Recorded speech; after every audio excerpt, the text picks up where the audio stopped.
திராவிட முன்னேற்ற கழக அரசு 2026-27 இடைக்கால நிதிநிலை அறிக்கையை இன்றைக்கு சட்டமன்றத்தில் தாக்கல் செய்துள்ளது. கடந்த 5 ஆண்டுகளாக தமிழக மக்களை வாட்டி வதைத்த திராவிட மாடல் என்ற பெயரால் நடத்தப்பட்ட ஏமாற்று மாடல் திமுக அரசு தனது கடைசி பட்ஜெட் பேரவையில் தாக்கல் செய்துள்ளது.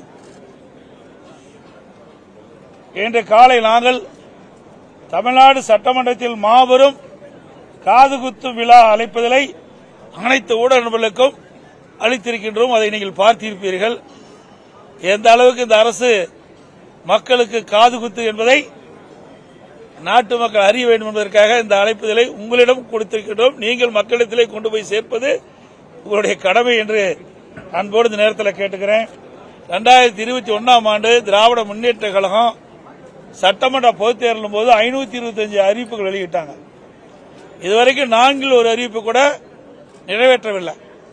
அதில் முக்கியமான பல அறிவிப்புகள் இன்றைக்கு அரசு ஊழியர்களுக்கு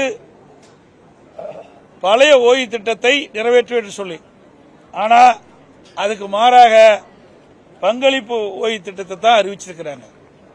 அரசு ஊழியர்களையும் இந்த அரசு ஏமாற்றிவிட்டது. அதோடு பல துறைகளில் பணிபுரிகின்ற அலுவலர்களுக்கு பல்வேறு உறுதிமொழிகளை அளித்தார்கள். சத்துணவு அமைப்பாளருக்கு வாக்குறுதி கொடுத்தாங்க, நிறைவேற்றல.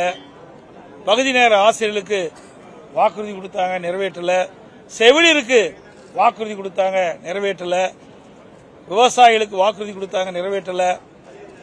இப்படி பல துறையில் இருக்கின்ற அலுவலர்களுக்கு கொடுக்கப்பட்ட வாக்குறுதியை நிறைவேற்றவில்லை என்று எல்லோருமே போராட்டத்தில் ஈடுபட்டு தமிழகம் ஒரு போராட்ட களமாக இன்றைக்கு மாறி இருக்கின்றது. கடந்த 5 ஆண்டுகளைப் போல இந்த ஆண்டு நிதிநிலை அறிக்கையும் வார்த்தை ஜாலங்கள் நிறைந்த மேனா மினுக்கி உரையாகத்தான் இருக்கிறதே தவிர உருப்படியாக எதுவும் இல்லை.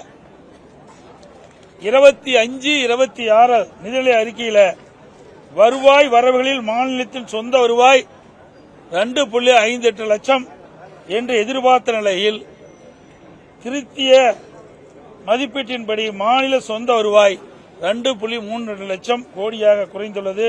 சுமார் 26,000 கோடி வருவாய் குறைந்துள்ளது.